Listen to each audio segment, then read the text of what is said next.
I'd like to open this meeting of our regularly scheduled December Board of Education meeting. It's December 12th, 2022, and we are at the Arvin Education Center.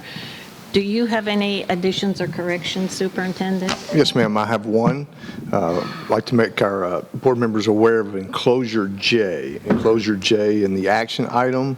There's one small correction, and that is the hearing will be scheduled for January 4th. The new year of 2023. In your packet, in your enclosure, it says January the 5th. So it's just a small correction for a date. Thank you, Superintendent. All right, having heard that, may I have a motion to approve the agenda? Made by Ms. Hundley, seconded by Mr. Kehoe. All those in favor? And that's 5-0.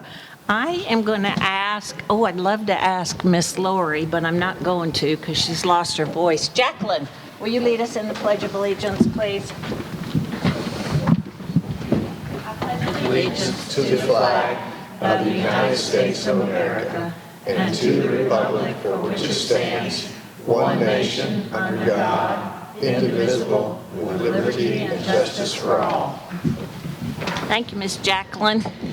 Definitely. And everybody. Superintendent, let's roll right into our instructional session, sir. Yes, ma'am. I'd like to invite Dr. Smith to come forward and share with you the Comprehensive District Improvement Plan. Good afternoon. Good afternoon.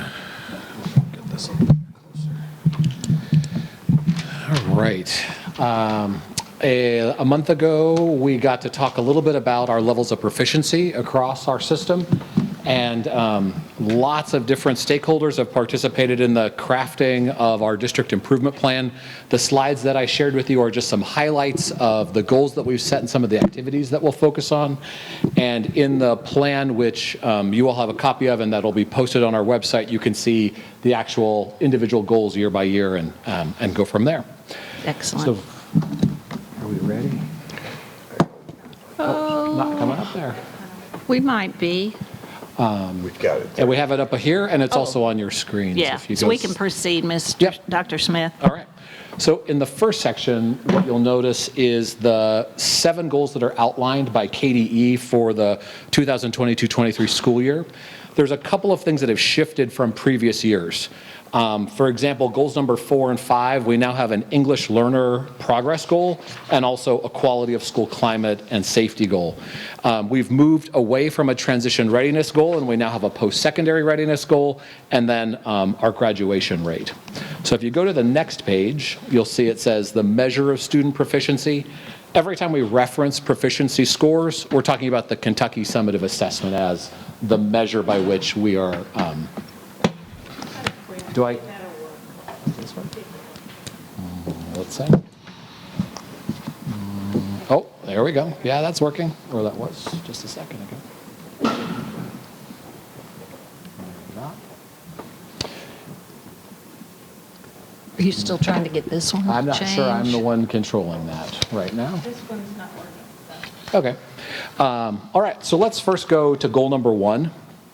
This is where we set a goal for ourselves around proficiency in reading and math.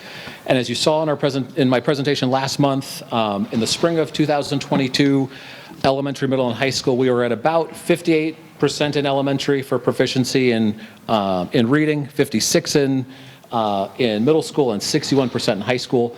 As a team in teaching and learning, we set the goal by the spring of 2027 to be at 80% proficiency across each of our levels. And if we go one slide forward and we look at our math data, we were at 58% proficiency for elementary, 58% in middle, and 57% in high school. And we set the same goal of 80% proficiency over the next 5 years to the spring of 2027. Mm-hmm. To reach those goals, I identified the 3 highlights from our activities in the CDIP document. First is our PLC work. In the spring and summer of the last year, we've spent a considerable amount of time and energy with teachers and their PLC teams looking at standards, building scope and sequence documents, and really working to meet the needs of students. We want to continue that work forward, but also give PLCs time to be more flexible in how they meet the needs of the kids in their classroom, understanding that kids are coming to us with lots of different needs. In terms of an instructional framework, we currently use the Danielson model to support teachers in the classroom. And we're working now to link what we see in classroom observations and evaluation to that model. So we're focusing on the instructional framework of the Danielson model to support and build common language to describe teaching practices. And in the last section around data analysis, we are very data rich, and we're working now to help teachers unpack all these different data sources and use those data to take action to support student learning. So those are our 3 areas to focus for reading and math. If we look next for goal number 2 around science, social studies, and writing, one shift is that we've added social studies as one of our focus areas. And if you take a look first at science, as I mentioned a month ago, we struggled with some of our scores in science in the spring of 2022. 38% for elementary school students, 37% in middle school, and 21% in high school. High school stood out also because in 2021, we were at 41% proficiency. So a 20-point drop is extremely concerning. When I went back and looked at our average ACT score, what was also interesting is that in science, our average ACT score was a 20.9. compared to the state average of 18.3, which makes me feel like the 21% here feels like an outlier that may or may not be a great representation of what we can do. And it begs the question, was the same tool used from year to year? That's a very good question. I'll talk a little bit about how we want to address science when we get to the activities section. But we have set a goal across all of our levels to be at 60% proficiency by 2027, but our goal is to accelerate that faster. 60% is a low bar for us. We are setting that goal, but we want to exceed that by 2027. If you look at social studies, we were at 50% proficiency for elementary school, 54% for middle school, and 48% for high school. And we set a goal overall for social studies to be at 65% proficiency. And then for writing, in the spring of 22, we were at 52% for elementary school, 54% for middle school, and 53% for high school. This is another case where in 2021, elementary school was at 67%, middle school 72%, and high school 73%. So to see a drop of 15 to 20 points in a single year was very surprising, and it also felt like either that was a very high performance year for us and the prompt was we were really good at the prompt that was offered, or else our scores are resettling. So we set an overall goal of 75% by 2027. If you go to and I'm unfortunately not able to advance these slides. If you go to the 3 activities that we're going to focus on for science, social studies, and writing, our first area is to look at formative assessments. We want to make sure that PLCs have the tools that they need to accurately measure a student's performance in science, social studies, and writing. Our elementary schools right now are beginning a pilot looking at a science curricular resource. They're going to pilot that in January and February. And based on the feedback from teachers, we're hoping to adopt a science curriculum next year to help get the tools in the hands of teachers to teach our science curriculum to our students in a way that helps them increase their levels of proficiency and understanding. In terms of professional learning, we are focusing on how to train and support teachers and using our scoring rubrics with our writing plan, and also to score formative assessments in social studies. And then aligned to our PLC work, the component around standard alignment is to ask PLCs to bring examples of student work to their PLCs and identify exemplars so we can see what high, medium, and low quality work looks like and support our newest teachers. We have a number of teachers that are either new to the profession or certified through alternative means, and we want to make sure that they have tools to look and analyze student work. All right, if I go now to goal number 3, this is for our achievement gap area. Our focus area in the coming year is around student supported and special education. We know with a few of our schools in TSI status that a laser-like focus on supporting students and teachers in special education is what we need to work on in the over the coming 5 years. A novice reduction goal takes the total number of students that are in the novice range, which is what you see for spring of 22. So in elementary school, 43% of elementary school students, 50% of middle, and 45% of high school students in a combined reading and math area. And we're trying to cut those scores in half over the next 5 years. So to get to 21, 25, and 22% novice and shrink the number of students that are novice. If we go one slide further, we do the same activity for science, social studies, and combined writing. And so you can see elementary is at 34%, middle 50%, in high school 59%. We're trying to cut those numbers in half over the next 5 years. We've started some work to support teachers and co-teachers in the last summer and also this fall through our admin staff meetings. We're focusing very, very intentionally on co-teaching and the co-teaching models that we're using. Ms. Whitaker presented last month on some of the work that we've done with principals and coaches so far. Specifically, we're looking at ongoing job-embedded professional learning related to reading and math. We're also ensuring in master schedules that teachers have sufficient co-planning time so that they're working together to plan the lessons that they're then co-teaching. Sometimes an ECS teacher can be stretched between the classrooms that they're supporting, and we want to make sure that in the master schedule we're putting co-planning time as a priority. And then we're also focusing very carefully on the least restrictive environment for students, making sure that they have as much time as possible with similar peers in the core classroom. For goal number 4, this is a new area for us, and we have an EL progress goal. You can see the numbers, the scores that we got in the spring of 22, and the goals that we've set as a team to the spring of 2027. Thank you, Jane. And you can see sort of the medium level of performance in the spring and the level of high or very high that we've set for the spring of 2027. And our focus for supporting EL students is broadly around professional learning, but it's in the 3 areas that you see bulleted. We want to help teachers understand how students learn a second language if English is not their first language. We want to make sure that English language proficiency standards are folded into the work that we're doing in classrooms around learning targets, and then also making sure that teachers can adjust their instruction based on proficiency levels, and that gets back to using data, analyzing data, and taking action on data. If you go to goal number 5, this is around the feedback that we got from students on the KSA around their school climate and safety. We had a number of questions that we looked at as a team, and each of our principals have selected an area that they wanted to focus. As a system, this question, number 26, stood out to us, and it was a statement that students agreed or disagreed with. And the statement was, "I feel I am part of my school." When we looked across elementary, middle, and high school, 85% of students agreed or strongly agreed with that statement. And while 85% is a strong number, we felt that 95% was a goal we wanted to set for our school district, that we want students overall to feel like they belong at school and that they're part of their school community. And so we have 3 ways that we wanted to focus on that. First, in terms of supporting teachers in their homerooms, some are using curricular resources like Purposeful People and Character Strong. We want to make sure that teachers have the training and support they need to meet the needs of kids that are in their classroom, especially students that are feeling disconnected from school. We know that counselors are doing a lot of work every day face-to-face with students. We want to make sure that they have the support that they need in terms of training and also evidence-based practices to meet the needs of their students. And then the MTSS team came up with 5 focus areas around core development for students, which are the things that you see listed there: self-awareness, social awareness, relationship skills, self-management, and responsible decision-making. And we felt that those focus areas could help drive some of the work we were doing with our teachers and with our counselors to help students feel like they're part of their school community.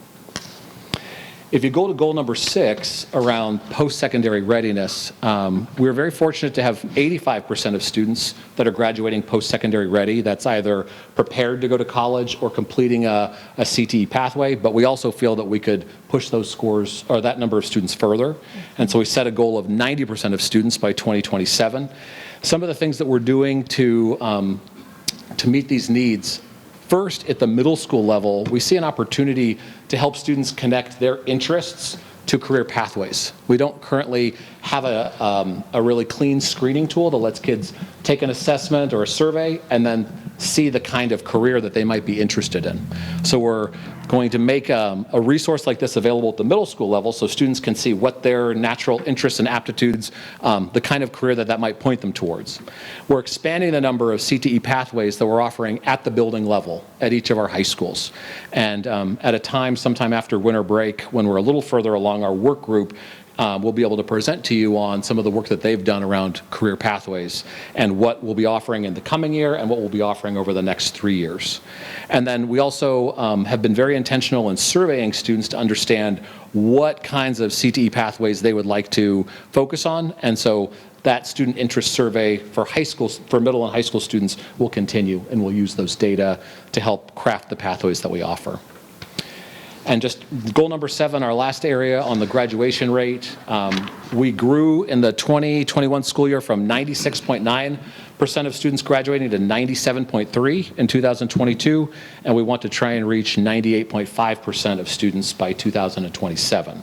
And you can see just the 2 things that we referenced for graduation, which is making sure we have the right counseling and support to keep kids on track for graduation, and then also that we have pathways that engage students in coming to school and getting the most out of their high school education. I know I said a lot right there. I talked very fast. I would welcome any questions that you have. It's a great report. Ms. Hundley? Yes. Dylan, could you tell us on the goal 7 where we're Yes. talking about our graduation rates? Yeah. Do you know what the rate is for what JCPS has and what the state of Kentucky is? State of Kentucky, I believe, is at 90%. I don't know JCPS, but I'll find it out for you and I'll let you know. Yeah, I would love to know that. And And If I- I had the same question, and nationally, do we know how that ranks? I don't, off the top of my head, I don't. I wrote down actually 90.2% was Kentucky. We were, and this is in 2021, and we were at 96.9. We grew 0.4 to 97.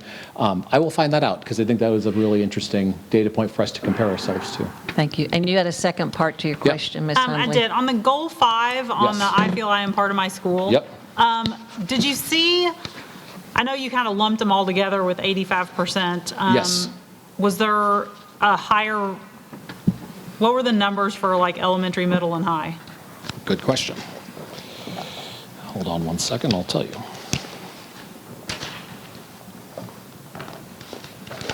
Of course, I printed it on 11 by 17 paper to make you it easy did. to read. Hold on.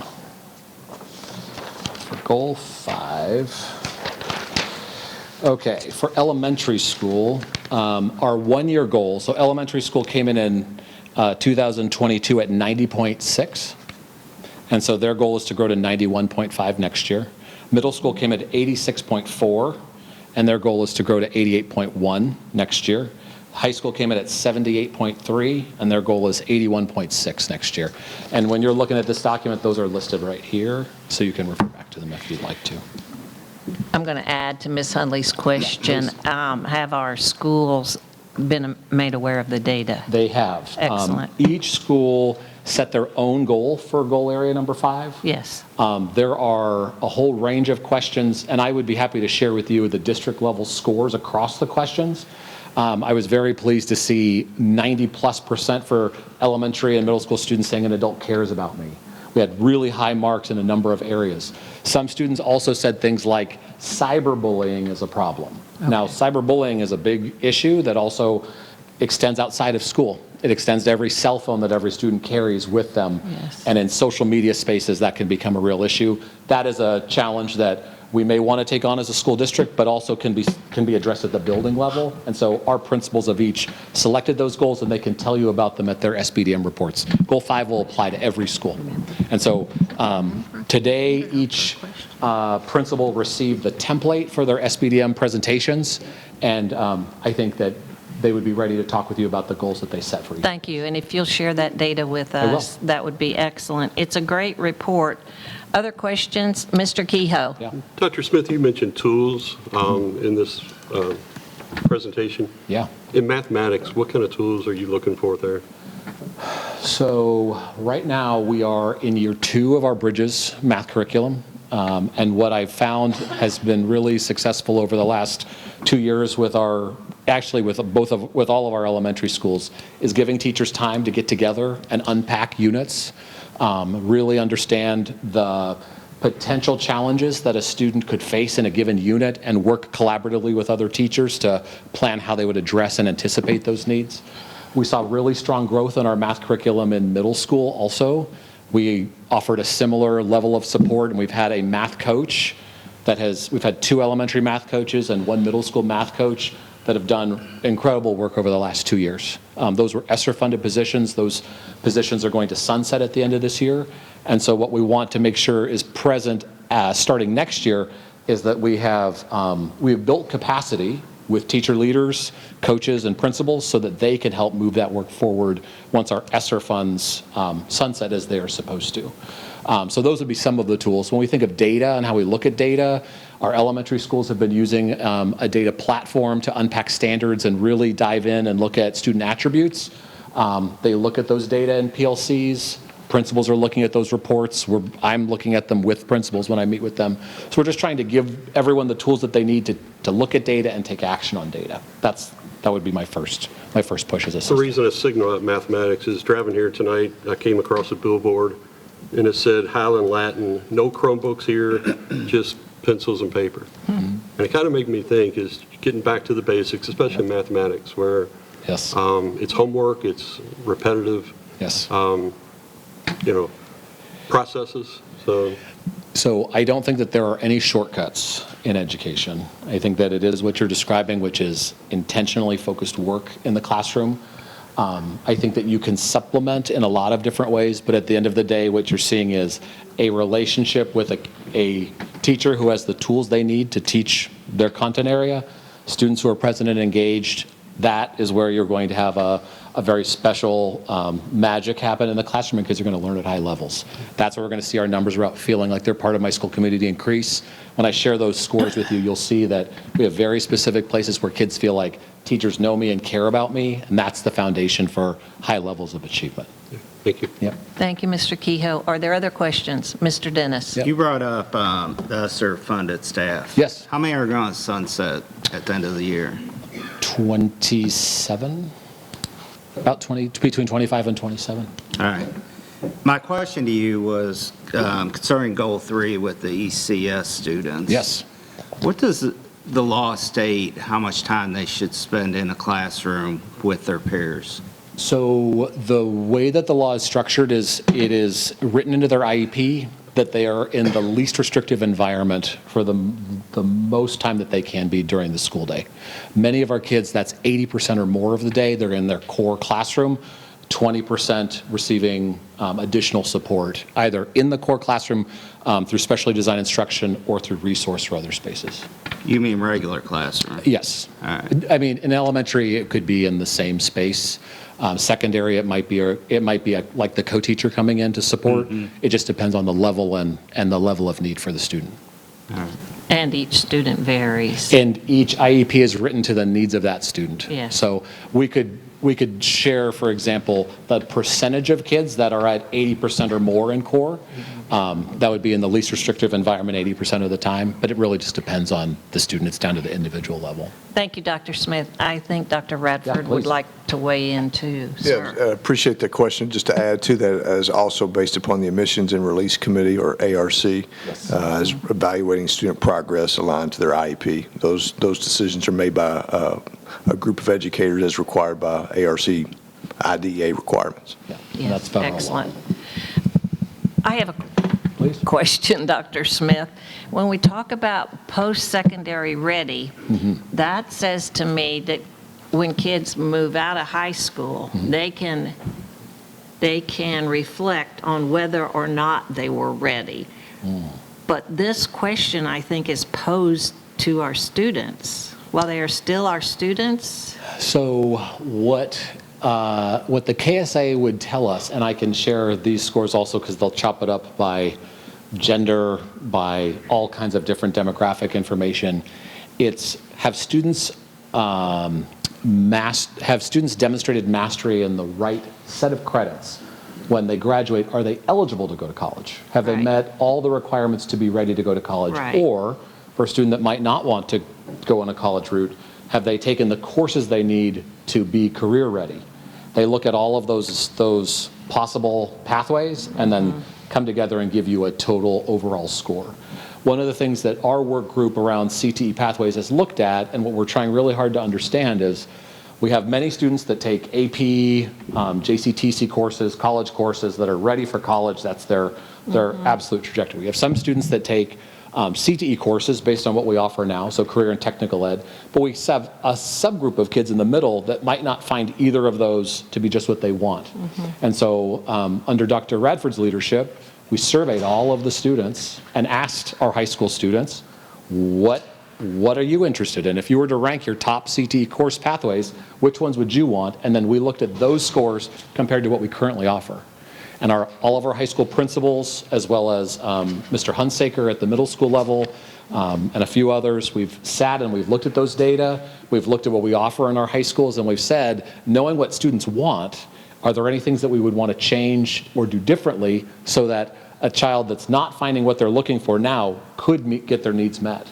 An example would be something that Mrs. Woosley is doing at South High, is looking at the welding program, right? We have kids who would love to pursue a career in welding. We don't offer welding right now. When we were just, we took a trip to Scott County and we visited Elkhorn Crossing and Great Crossing High School, and we met the welding teacher at the high school, and we were talking, and he said, yeah, the year before I became a welding teacher, I made $213,000 that year. And then I became a teacher and I made $35,000. And his friends all said, huh, that was an interesting career move for you. But he said, I love working with kids. I have a welding company. I still do just fine financially, but I love working with students. And he met this group of kids that he's moving through. They had 20 welding bays, and we all saw that and we thought, we have kids who want to do the same thing here in Oldham County. We just don't have that opportunity yet. Yes. And so for us, through some funding mechanisms and other things, we're going to make those opportunities available to students also. Yes. Excellent. Other questions, board members? You just answered mine. I think that all of those things are wonderful and admirable, and it is important. Well, it's critical to the work you all do to know that information, have that data about our students. The question I have always posed, and we can't seem to get the data, is what are our Oldham County students doing after they graduate? And we kind of know. And where's Beth? Beth will testify whenever we hear from the alternative schools. She has smaller numbers, and she can report back to us and track down what her students are doing that year after they graduate. But it would be so interesting to know that, because I know that based on those requirements, we think our students are ready. And I guess that's all we can do right now. Short of calling everyone. Yes. And writing it down somewhere. Yes. There's no easy way to I know. keep track of where they go. I know. Thank you. Superintendent, anything to add, sir? I'd just like to make one note. If you've seen in some, as this is state test data from last spring that was released, just a quick note that you might have seen, our district and other districts, we've had a lot to celebrate. We also have a lot to work on, as Dr. Smith has alluded to. I would also just share that, we're doing well as a district compared to other districts in Kentucky, but we also know that we have work to do, because we want to be the very best when we think about world class. I've seen some information shared about mixed results or those kinds of things. Certainly our principals all know where their strengths are and where our opportunities are to improve, and we're working diligently to move that needle forward. Thank you, sir. Thank you for the report, Dr. Absolutely. Smith. We're ready, Superintendent, for the treasurer's report. Ms. Anderson, come on down.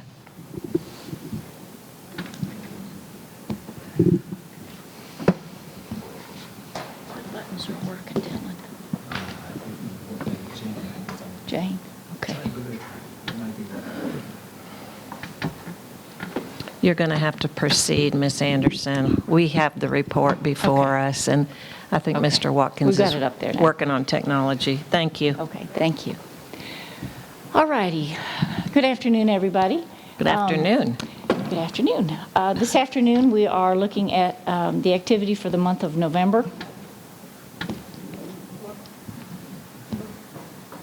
In our first section here, we have our cash accounts in consolidation. We began the month with $21.9 million, and our ending balance is $68.9 million.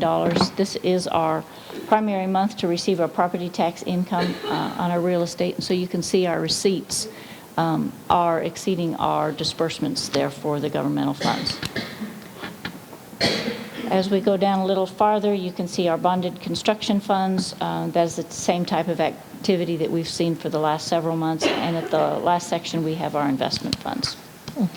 On the following page, we have our cash accounts by each of our funds. As you can see, our construction fund is negative. As we progress through the BG process, and this month you're getting a number of things to sign off on, we will be able to start moving some of the funds from the building fund and some of the residual projects into that capital improvements amount, and reducing the building fund and getting our capital or construction back into a more positive area. On the following page, we have our historical comparisons. The first line item, we have our general fund revenue. This is our total less on behalfs. We've got 52 million in fiscal 20, 54.7 million, 56.3, and this current year we've got 59, almost $60 million. So as we look at the comparison between 20 and 21, we have an increase of $2.7 million, which is about 5%. Last year, $1.6 million, or 3%, and this year we've got $3.6 million, which is 6.4%. As we go to this next section where we've got some of these broken out a little bit farther, you can see on that first line item, general property tax, we have a $1.8 million increase there. The following line, we've got PSC property taxes. This one is a little bit behind, but our highest months of collection are February and forward. So this has been historically slow the last several years, so hopefully this will pick up, but it is a smaller revenue item. The others are as we expected. This last item here, the SEEK program, we are showing a difference between fiscal 22 and fiscal 23 of about $770,000. This is a combination of an increase in the per pupil that was legislated this year and an increase in transportation. Our current projections are showing a loss of anywhere from 200 to 400 attendance days, and so our revenue has been artificially high because of COVID. We have been using old numbers as the state has required, and as we move out of this COVID period, we will be looking at using actual data. So that is something that we need to be cognitive of, because we are likely to see a reduction in the SEEK for that portion of that funding. Ms. Anderson, if I could just mention to the board, just draw your attention, our attendance for the last 2 years is based upon 18-19 ADA and attendance, and so then we will compare that, as Ms. Anderson's pointing out, to our current enrollment in ADA for this school year as we project into next year. Thank you. Yes, that's correct. And then the following two sections, capital outlay and building fund revenue, are where we expect. On the following page, we have our revenue by account so that you can see the detail behind that. And two more pages over. Munis has worked its magic, and we got this report back. So we'll be thankful that we have it, at least for this month. What I wanted to focus on this time is a little different. I wanted to compare our fiscal 22 salaries to our fiscal 23. And so we've got $22.1 million versus $22.4. We had anticipated a 4% increase because of merit plus our step. And because of the number of open positions that we have, we are really only seeing a 1.6% increase in that. So that is helpful to a degree. In this next section, under employee benefits, what we're seeing is that we do have a large increase in the CERS employer contribution. And what's happening is you can see up in that top section that the overtime is double what we've had in the prior year. So we are paying that higher CERS rate for those classified employees. So that adjusts the numbers a little bit, so that we're not seeing the full benefit of having these open positions. If we were to summarize the salary piece plus the employee benefits, we're seeing a 3% increase in the benefits, and the combined number of salary plus benefits at 1.8%. So obviously the salaries are much higher, but we're not seeing the full benefit of having the number of open positions. So then what I'd like to do is skip over to page 37 where our totals are.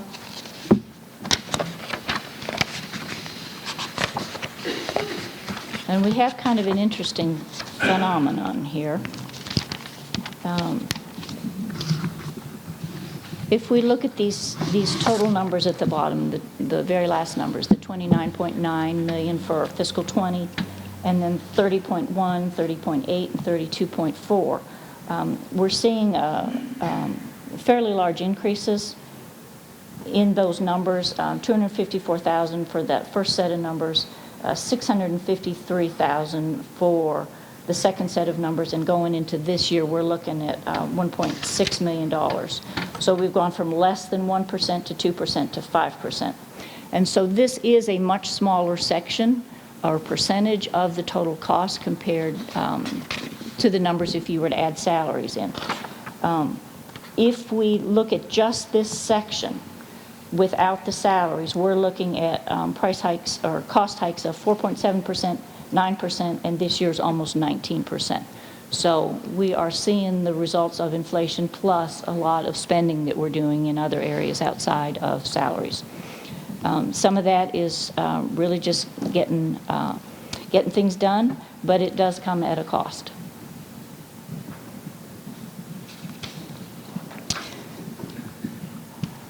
If we go to the next page, we've got our summary of bonding potential. That has not changed since June. And the page following that, we have our balance sheets by fund. And then on page 54, we have our income statements by fund. And that concludes the treasurer's report. Thank you, Ms. Anderson. Are there questions or comments, board members? Mr. Dennis? Can you please bring me a code sheet when we meet in January to all the Yes. numbers on the pages? So I definitely can. Thank you. The descriptions that are there are the full descriptions. Are you looking for something a little different? Just anything that has the numbers attached to it. I see all the numbers on the left-hand side, 0710, 0720. So that description that goes with it explains what that expense is. So the 07s is capital assets. All right. So 0732 will be your vehicles. We'll have buses in there, we'll have... So 07's property and trucks. then Yes. 08's Yes, exactly. miscellaneous. Gotcha. Exactly. It Thank kind you. of summarizes like things so that you're not seeing a whole running total and not able to differentiate where we're spending the money. All right. So Thank you you, can ma'am. see as we progress through the different years where our spending has changed. All right. That information is given to us, Mr. Dennis. Are there other questions for Ms. Anderson? Motion to approve treasurer's report, please, made by Mr. Kehoe, seconded by Mr. Dodson. All those in favor? And that's 5-0. Bills and claims, please. All righty, bills and claims on page 112. Thank you, Jane. So we have had a very quick turnaround since the last meeting. So Yes. our total number of invoices and total dollar amount are reduced compared to prior time periods. But here's our list since we last met. And if you go to the following pages, you will see the individual invoices that we've paid along with instructions or descriptions that go along with that. We are doing something a little bit differently with the Visa this time. The invoices are coming with descriptions from the schools, so it should be less work as far as writing out, you guys trying to figure out, decipher my writing. So that should be part of the bill. It should make it a little bit easier for you all to read. And that concludes bills and claims. We appreciate your additional notes, as always. Are there questions regarding bills and claims? Motion to approve, please, made by Mr. Dodson and seconded by Mr. Kehoe. All those in favor? And that's 5-0. Thank you, Ms. Anderson. Board members, we have one set of minutes to approve, and those are the minutes from the regular board meeting on November 28th. Any corrections or additions? Motion to approve, please, made by Ms. Hundley and seconded by Mr. Kehoe. All those in favor? And that's 5-0. Thank you all. And Superintendent, we are ready for your notice to the Board of Personnel actions. Yes, personnel actions as presented in your packet. Questions or comments? Thank you, Superintendent. I think we have some computers that are getting ready to go down on us. Mine too, Mr. Kehoe. Board members, we are ready for the consent agenda. Superintendent, what's your recommendation, sir? Yes, recommend to approve. Are there any questions regarding any of the items in the consent agenda? Hold on one second.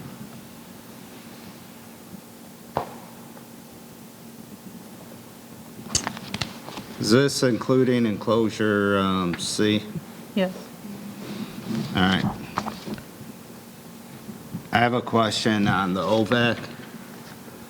Is this a bill that we're paying from the federal money, or is it a upcoming bill for the Which, 20,000, the 333?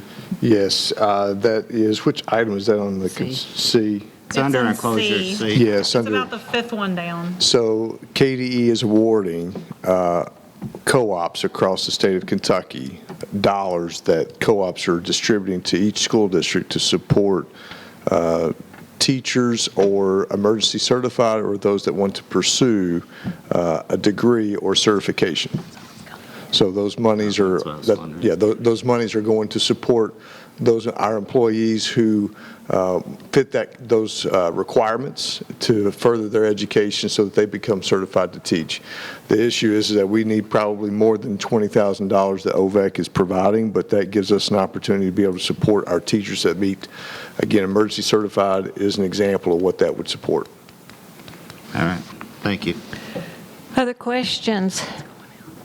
So your recommendation, Superintendent? Yes, recommend to approve. Motion to approve consent agenda, please. Made by Ms. Hundley, seconded by Mr. Kehoe. All those in favor? And that's 5-0. We are ready, for Superintendent Report number 1, sir. Okay. Yes, I'd like to have Mr. Bohannon come forward and share a report on the preschool expansion and renovation.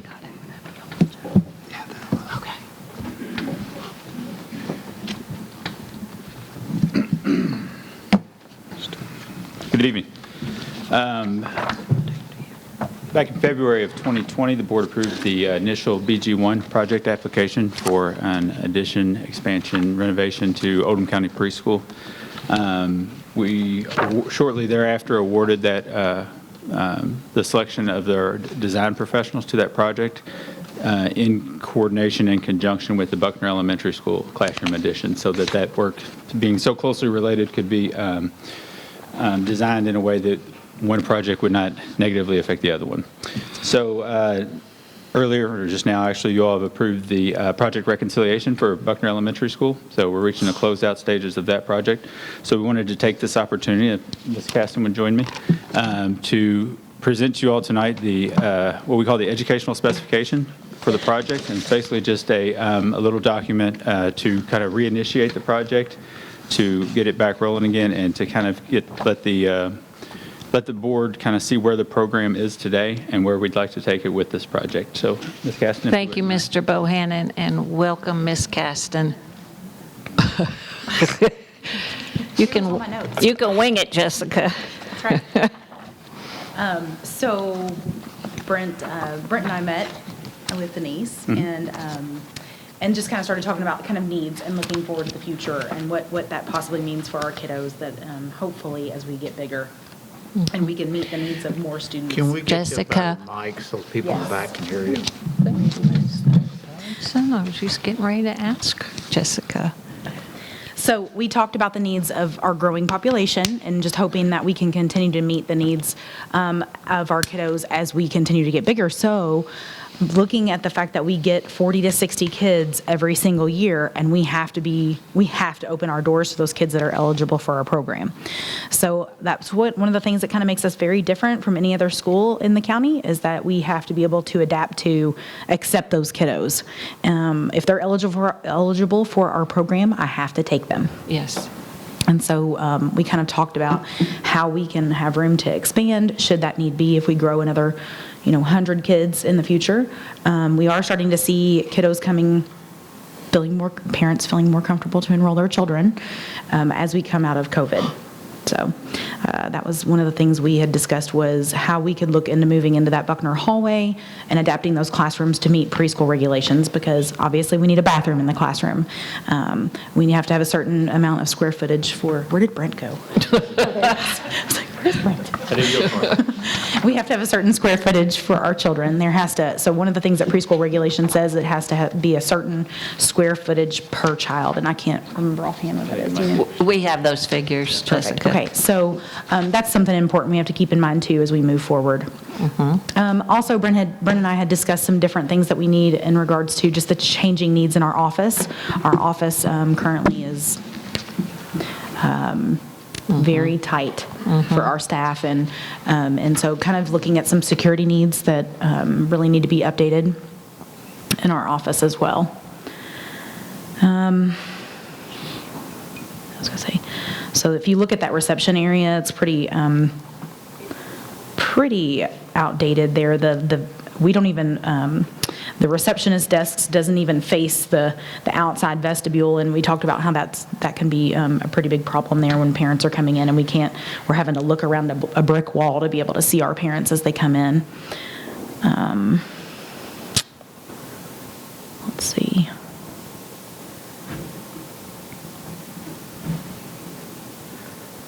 Also, we talked about the need to, the hope to someday get back to having some full-day classrooms, which I know if you all remember, that was a big desire from some of our parents, was to be able to, at some point in time, get back to having some full-day classrooms for our students. It's not for every preschool student, but definitely could be for some of our kiddos who this is their last year with us before they go on to kindergarten. So that's the other piece to the need for the additional rooms. And I'll stop talking and just let you ask questions if you have questions. I think that, I think another, one of the programmatic things that have changed, obviously with staffing changes that have happened since this building was built, as we see with a lot of our projects, the need for additional offices always comes up. Having nurses in each building now gives us the ability to meet those needs, but it also gives us, presents an issue with where do you have a room for a nurse's office where you can actually secure medications, stuff like that, and then also still have an area for sick children to be in as well. So some of those types of items are on the list as well. And then as you get a little bit further along in the specifications, you start to see some of the architectural things that we know that the building needs to be addressed with. New roof being the big one on there.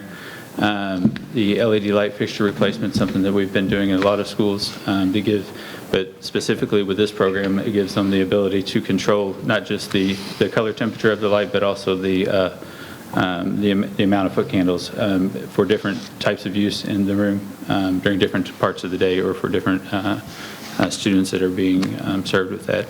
And then some age appropriate technology upgrades consistent with what Trey's been talking about and doing it in other schools. And then another big one would be the expansion of the geothermal field that currently serves the school to accommodate higher use, and working alongside that would be the new roof to be a much more efficient roof on there. So with those two engineer and architectural type elements working together, I think that the built environment would be a lot more conducive to and easier control. So I will let you all ask any questions of her program first, and then holler if you need. Let me ask board members if they have any questions. Mr. Kehoe. So Brent, expanding the geothermal field, is there a way to pipe that up to the high school or the middle school by chance? Enlarge it? This would just be for the preschool itself, has its own geothermal field. And basically it would just be adding another well or 3 to that's in the parking lot that serves that building. The Buckner addition that was put on has its own geothermal field to the east of that addition. So this would specifically serve this building and this portion of the building. Okay. Other questions, board members? I'm surprised we haven't had this conversation sooner. because I know we have touch base with you every year during the Site-Based Council report, especially about space, et cetera, Ms. Caston. So thank you very much for moving forward. Denise, thank you for your help with this work. I'm looking over the list of concerns. I don't know how you increase the size of the current classrooms. That's my first question. And the second question is, will we be gaining any additional classrooms? And it's probably here, and I don't see it. Well, when we come back to you with the schematic design that hopefully addresses most of these concerns, All right. we'll be able to look at what we can put together to address both the size and shape of. So those are needs. Yes. You guys have already established. Any other questions? We readily acknowledge how critical this preschool is to what we do in Oldham County Schools, and we thank you for your leadership there, Ms. Caston. Board members, if you want a happy place to go, you need to visit the preschool. It's just a great environment for learning and teaching. Superintendent, anything to add, sir? No, ma'am. Just appreciate the work on this. Thank you. Yeah, thank you, everybody. Did you have anything to add, Mr. Bohannon? Thank you. Superintendent report number 2. Yes, that's key, Mr. Bohannon here to That's why you were lingering. talk about the proposed district facility plan. Excellent. Wow, this was a lot of work. Yes, ma'am. It's been a long process coming, but we're happy to present to you all as part of your packet the recommended first draft of the district facility plan from the local planning committee. And just kind of a quick reminder of what the purpose of the district facility plan is and what the LPC was charged with creating. It's basically a list of unmet needs for the district that is used by the Kentucky Department of Education to allocate resources to meet those needs. This isn't a comprehensive list of every single thing that needs to be done, but it does have some major projects and potential projects for us to be looking at as we move forward. And a reminder, this is a 4-year plan, so it's split up by biennium. So there's a 2-year and a second 2 years of the project. Yes, Of the plan. yes. Let's see. The district, the classifications of it are broken down there for you, so if you have any questions about that, a reminder that other than split up by the biennium, those are, the Department of Education calls them priorities, but it's basically classifications. Different types of projects receive different types of classifications. So whereas you may see, for an example, priority 1C is a major renovation, where priority 1A would be a new construction. Priority 1 or 2C would be a major renovation in the second biennium, where priority 1A would be a new construction in the second biennium. Once you get to priorities 3, 4, and 5, those are different types of projects, with 3 being non-instructional type additions and expansions, cafeterias, administrative areas, kitchens, that sort of thing. Priority 4 would be management support facilities. This would be your central office, annex, bus garages, ground shops, those types of projects. And priority 5 would be your discretionary construction projects. The Department of Education requires that all non-instructional extracurricular activities are categorized in priority 5. Any questions about that before I move on? Thank you. Okay. I'm just going to hit the highlights on this since y'all have had a chance to review this. This document will also be available on our website after, Yes.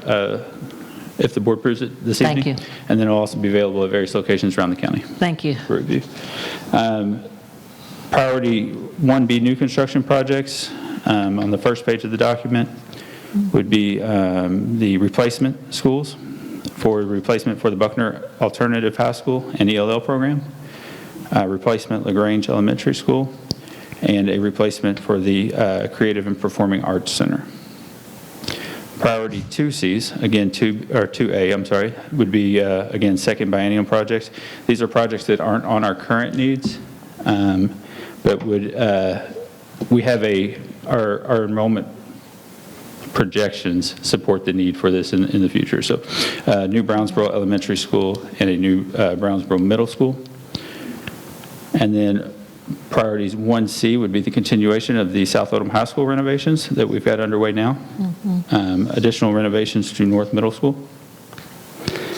And then we went ahead and included the preschool that we just discussed as in priority 1D. Since that project has not officially kicked off as far as construction goes, we want to go ahead and make sure that that's in the plan for when it comes time to fund that project.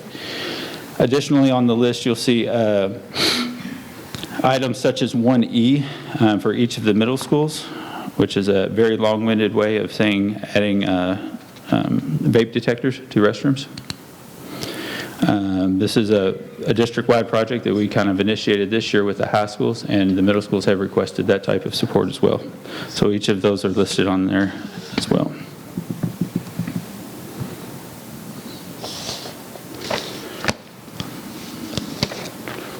And I'll pause there for any questions before I keep moving on. Questions, board members? Thank you, Mr. Bohannon.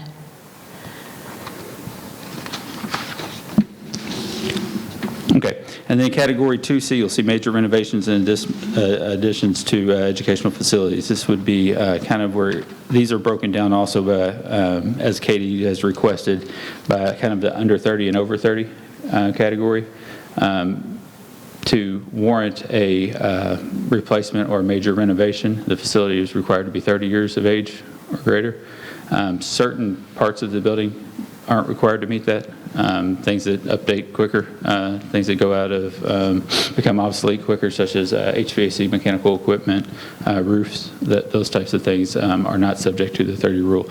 So you'll see things on there such as a roof replacement at Centerfield Elementary School. Although we've renovated Centerfield within the last 10 years, we did not replace the roof, so that roof still falls back to the categorized as for when it was installed. Again, also similar to Kenwood Elementary School, it being an under 30-year school building, but the roof is over 15 years and is subject to replacement as well.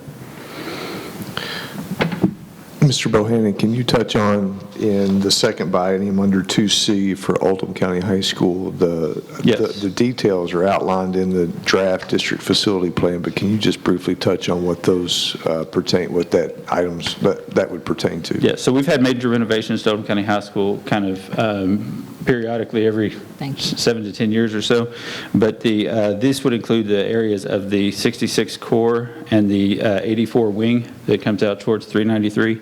Improvements to that would include replacement science labs, interior renovation of the restrooms, pretty much the interior finishes of Building 1, gym floor, locker room renovations to lower level classrooms in that daycare area.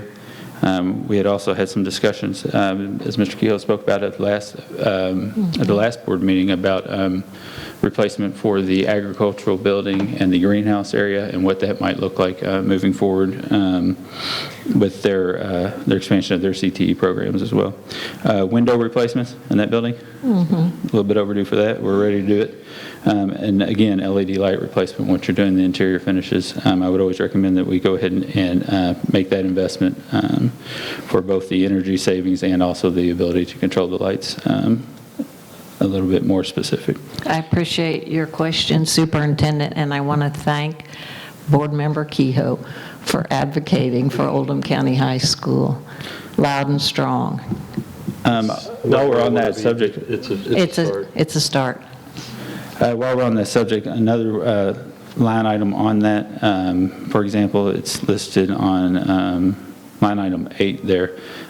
Katie has asked that we break up certain parts of district-wide projects and assign them to individual locations, buildings. So some major campus driveway improvements and roadway work, we've assigned kind of with they asked that we assign it to the highest level school that it would serve. So improvements to Oldham County Middle, Buckner, preschool, high school, Arvin, all are kind of categorized under this one here because we do have a priority 2C project for that. So you'll see some road improvements listed along that list too. Excellent. Mr. Dennis, you had a question?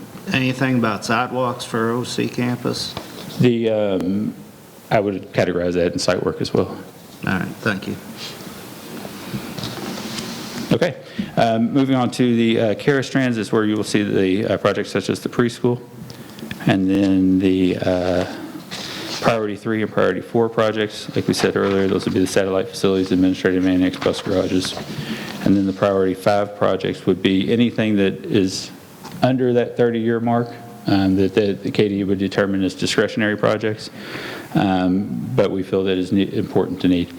So everything up to Priority 4 gives us that magic purple line there that sums up the district unmet need according to KDE's process for here. As Mr. Dennis and I were talking about earlier, the numbers on the right-hand side are a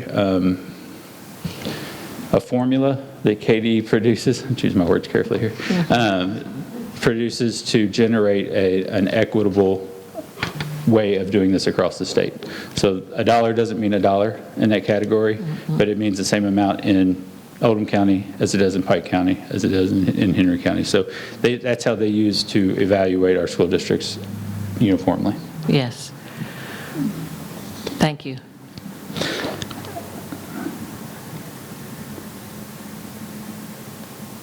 Are there any questions? Any other questions? Or anything board else you'd like me to hit on in the list No. there? I kind of got out of order a little bit there, so. I didn't know if this concluded your report, Mr. Sure. Bohannon. Thank you. I'm going to take this opportunity again to thank Ms. Hundley for serving on the LPC. That's a major time commitment from a board member, as well as Denise and Mr. Bohannon and anybody else. Who among our administrators served on LPC? Are you here? Oh, perfect. Thank you both, Mr. Martin and Mr. Wallace. Thank you.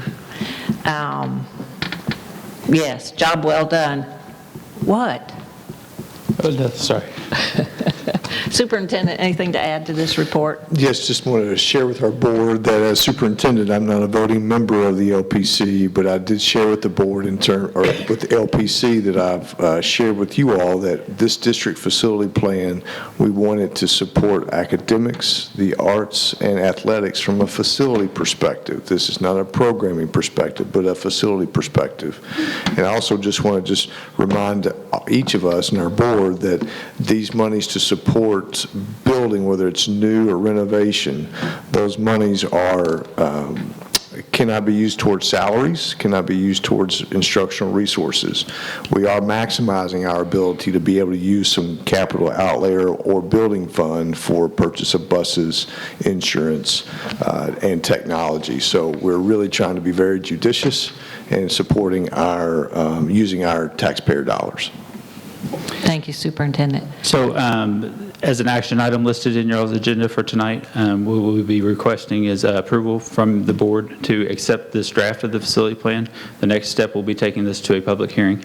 Yes. And then also as part of your action tonight would be to select a hearing officer to conduct that public hearing. So Thank you very we look much. forward to that action later. Thank you very much, Mr. you. Bohannon, for that summary. We are ready, Superintendent, for recognitions. And as we proceed to get ready for recognitions, I'm going to ask everybody in the audience to join us in a moment of silence. We lost a student at Oldham County High School. So not only do we have those families that were tragically impacted by the loss of that student, but our whole school community comes together to grieve for them. So we're just going to recognize that and take a moment of silence, if you will.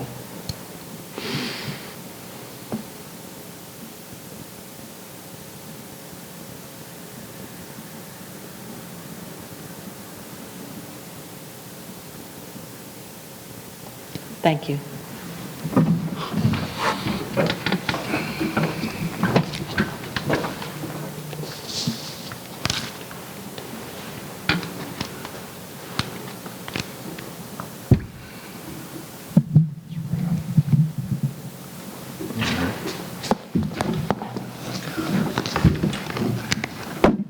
did a little old school tonight because I don't have my technology with me. So I'd like to recognize our Patrick Kehoe for serving as a board member, and I have a brief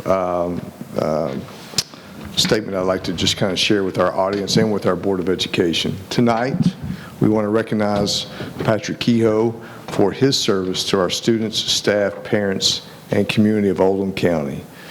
Patrick has served as District 2 representative of Oldham County Board of Education, and we'd like to sincerely thank Mr. Kehoe for his advocacy and advocating for our students, staff, and wish him well in the future.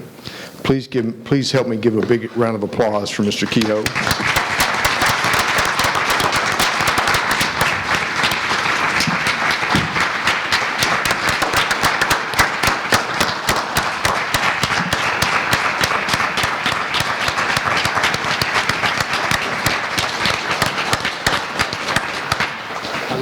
I'd also just like to say that it's really hard to say or express or even illustrate how much time, effort, and energy that our board members put into preparing for meetings.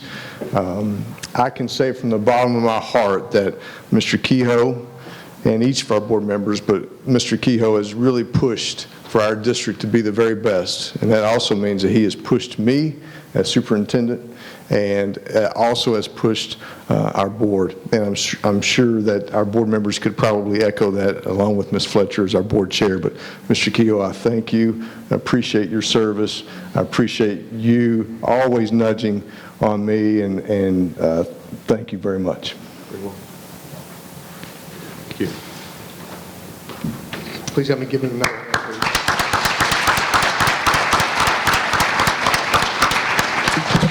I'm not going to put you on the spot, thanks. but I had the chance to tell Patrick this a few days ago, and that is, while board members don't always agree, we always come together after decisions have been made. And the thing I know about Mr. Kehoe is he has a heart for kids. He's serving this district for the right reasons. He loves our students, and he loves our public schools, and I will always be grateful for that level of commitment. Thank you.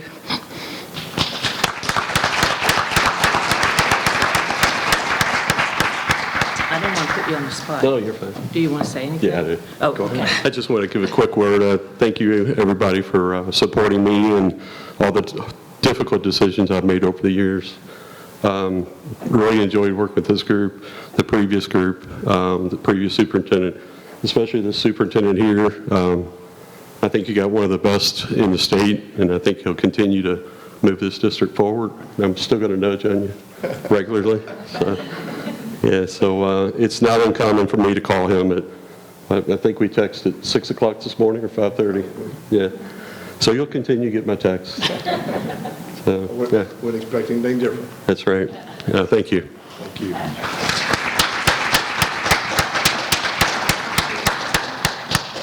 One other board member I'd like to recognize, and that's Ms. Andrea Nykirk. She's unable to be here or not here this evening, but I certainly want to also just recognize her and her service to our students, staff, parents, and community of Oldham County. She has served as District 4 representative, and certainly I'd like to just recognize her and take a moment to do so, and advocating for our students and staff, and wish her the very best in her future endeavors.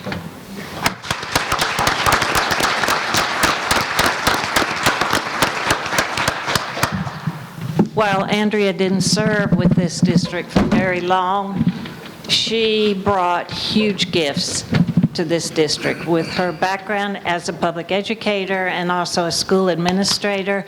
I can't say enough about the strengths that Andrea Nykirk brought to her service as a school board member.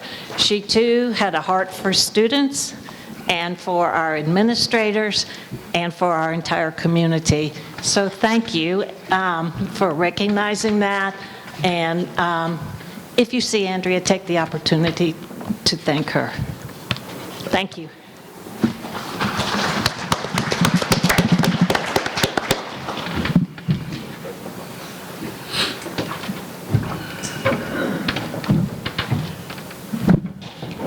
All right, we're going to roll on with public expression, and the first person wishing to address the board is Eric DeLon.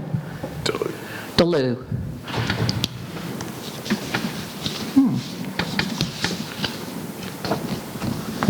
Welcome. Thank you. Thank you for letting me be here.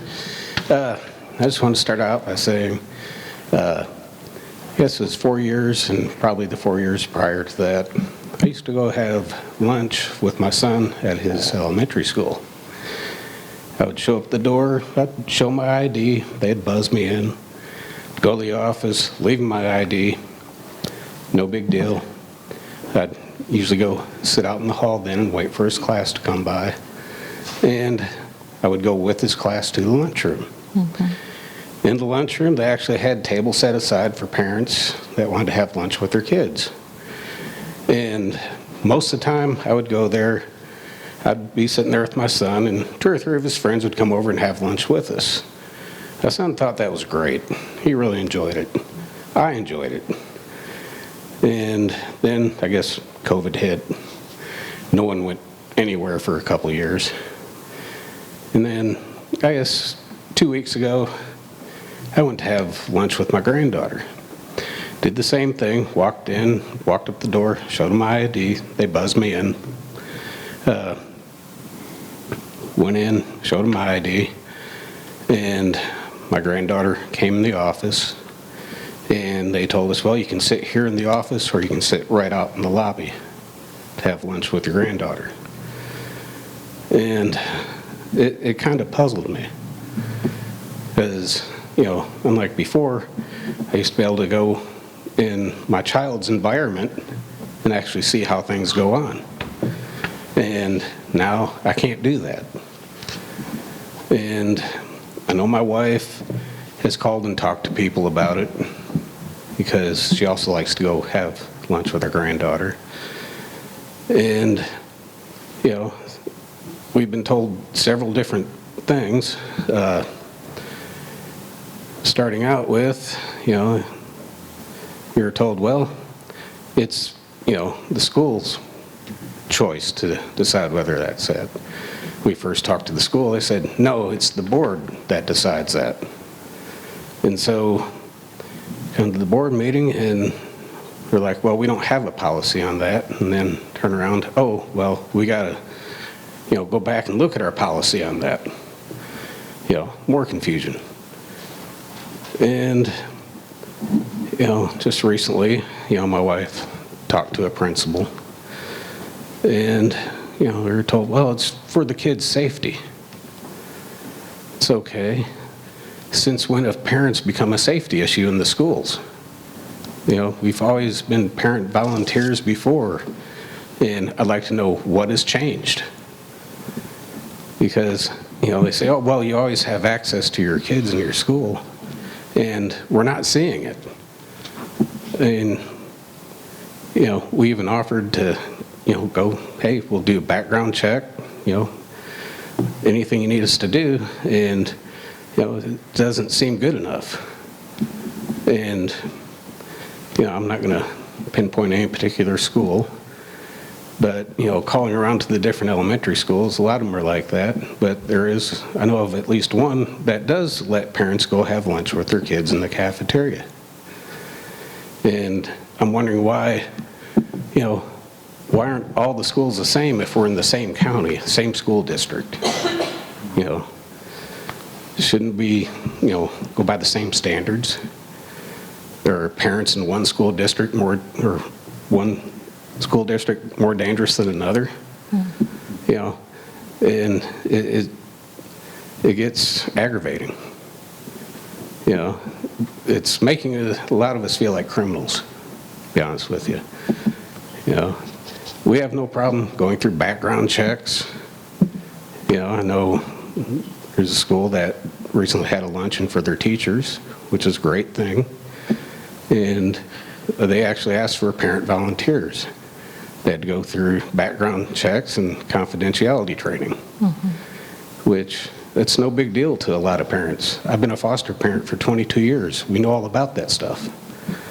You know, so why can't we do the same thing and actually be able to go have lunch with our students, with our kids. And the kids enjoy it, the parents enjoy it, make a lot of great memories. You know, it's just, I don't know, something to think about. Thank you for sharing your concerns, Mr. DeLu. Thank you. Teresa, you signed up to speak too.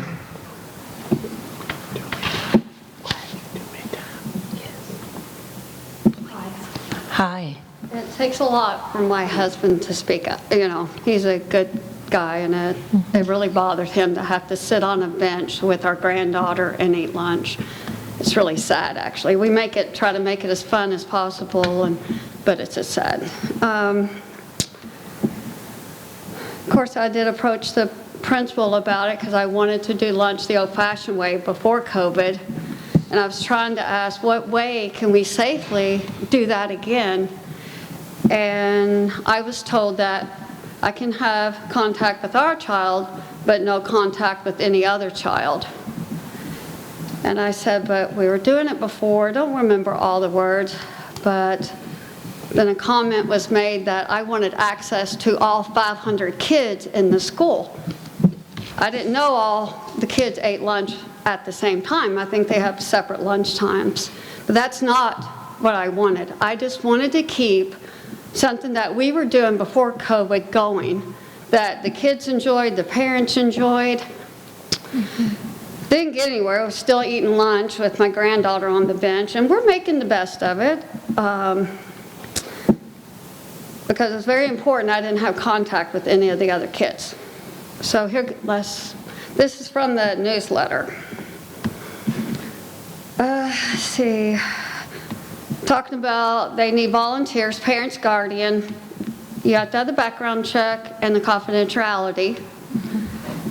They need 2 parent or guardian volunteers per classroom to supervise the students during the luncheon. And then on the other page where you sign up, it has so the staff can celebrate together and enjoy each other, which totally awesome. We have wonderful teachers. But my thing is, I was told and made to feel bad because I wanted to do something normal that we did before COVID. But then here, there's like 23 classrooms or so, and then the parents can go, I guess, in the rooms. I don't know if the volunteers stood outside the classrooms and watched the kids, because I was told I couldn't have access even in the lunchroom with paid staff members for 20 to 25 minutes. And then I find out about this luncheon, which is great. But now these parents that volunteered for this luncheon and got the access to the kids and were safe to do that, I wonder if they can now go and request to have a normal lunch with their kid. Or are they going to be told, no, you can't have access to any of the other kids? I just don't understand it. I'm not trying to make problems. I just want to keep the memories going. We have lost so much. There's got to be a way, if they can be safely and volunteer in the kids' classrooms while all the teachers and stuff have lunch, great. Then why can't we go and supervise, because there's paid staff in a cafeteria, even at a visitor's table over there somewhere, and have lunch and keep that going. I never was a parent that dropped my kid off to school and left them there. I was so involved, my kids are 30 now, involved with my kids.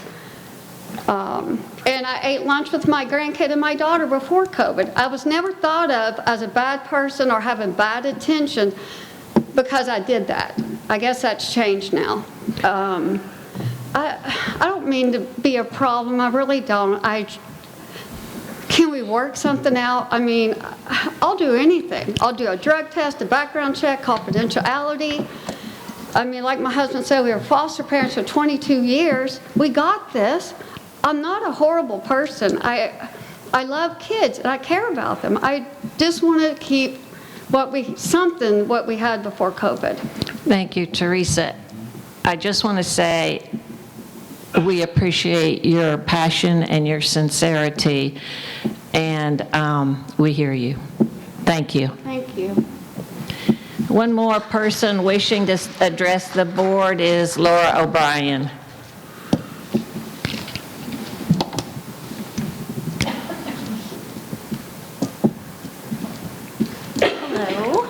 Hello? Just have to lower it down a little bit. Sorry.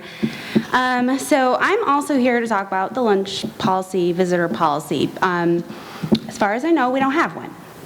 I don't know if I'm incorrect on that. I couldn't find it online. We don't have one.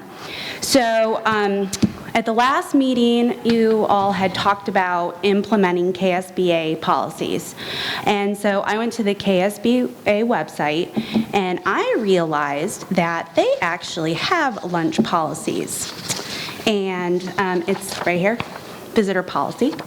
It's very simple. It just talks about how parents, guardians, grandparents, and other immediate family members, as approved by the principal or designee, may request to have lunch with their child or grandchild. Very simple. Well, then I started going through to see how many counties, districts in our state allow it. There are at least 118 school districts in Kentucky that use this policy. 118, including Shelby, Henry, Trimble, and Jefferson County. Jefferson County doesn't even have SROs, and they allow parents to come in and have lunch with their kids. So I am asking that you implement a policy. It doesn't have to be exactly like this. You can reword it however you want, but we need one, and it's absolutely crazy that we don't have one. As I was perusing the KSBA website, I also found some other cool policies that I thought would be really helpful for you to implement. One would be a notification to request special meeting notification by email. This is found it in one of the other districts, so it's not like we don't have this here, but it would be really nice to have notification of when there's a special called meeting. Like, there's a lot of us that really enjoy coming, we really want to be involved, and we have no idea. Like, we have to check your website constantly in order to know if there's a meeting. So if you were to implement this right here, easy thing, here's my email, please sign me up, let me know when, so I can be here. Another thing that I had found was a request to place an item on the agenda. So if you implemented this, for example, I could fill it out and say, hey, I would like you to put the visitor policy on the agenda to talk about it. So I just think like things such as this are simple ways for you to be transparent, to bring an engagement in the community, and to make us feel like we're all on the same team. To make us, I mean, you're bridging the gap, right? That's what we want, transparency. So implement these policies. Since you said you're going to do it anyway, you're going to start looking into their policies to adopt them.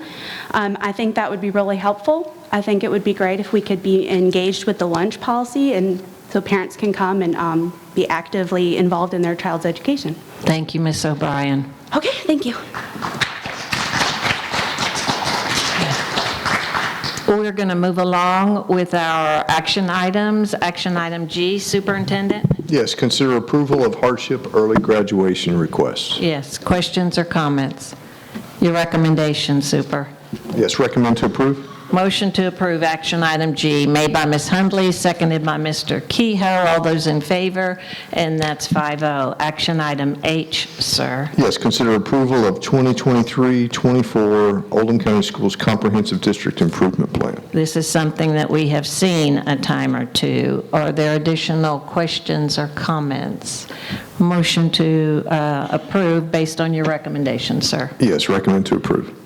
Motion made by Mr. Dodson, seconded by Mr. Kehoe. All those in favor, and that's 5-0. Action item I, sir. Yes, consider approval of educational specifications for the Oldham County preschool expansion and renovation. Yes. Miss Jessica, are you going to do cartwheels? Questions or comments? Your recommendation, sir. Yes, recommend to approve. Motion to approve made by Ms. Hundley, seconded by Mr. Kehoe. All those in favor, and that's 5-0. Action item J, sir. Yes, consider approval of draft district facility plan and selection of the public hearing officer. You're going to do cartwheels. Questions or comments? Ms. Hundley. I would like to recommend that Kevin Jeffries be the hearing officer, because we do have to have somebody in that slot. We do. I don't really know the protocol for this. Mr. Bohannon? I spoke with Mr. Jeffries prior to tonight's meeting. He said he'd be more than willing to do so. All right. It would be a good one. All right, so your recommendation with the addition of Ms. Hundley's Yes, suggestion? I recommend that we approve Mr. Jeffries to be the hearing officer for the LPC.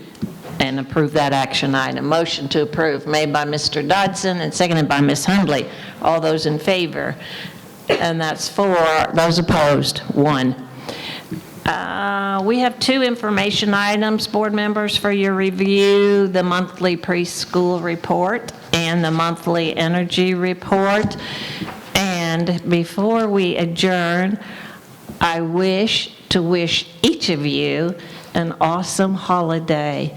Merry Christmas. I wish I had been here before Thanksgiving, but we met after Thanksgiving to also tell you how thankful I am for this community and for the administrators who lead the business in our schools.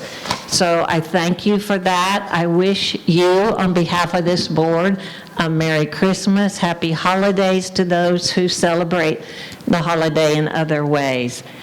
Your recommendation, Superintendent. Recommend to adjourn. Motion to adjourn made by Ms. Hundley, seconded by Mr. Kehoe. All those in favor? And that's 5-0. Here we go.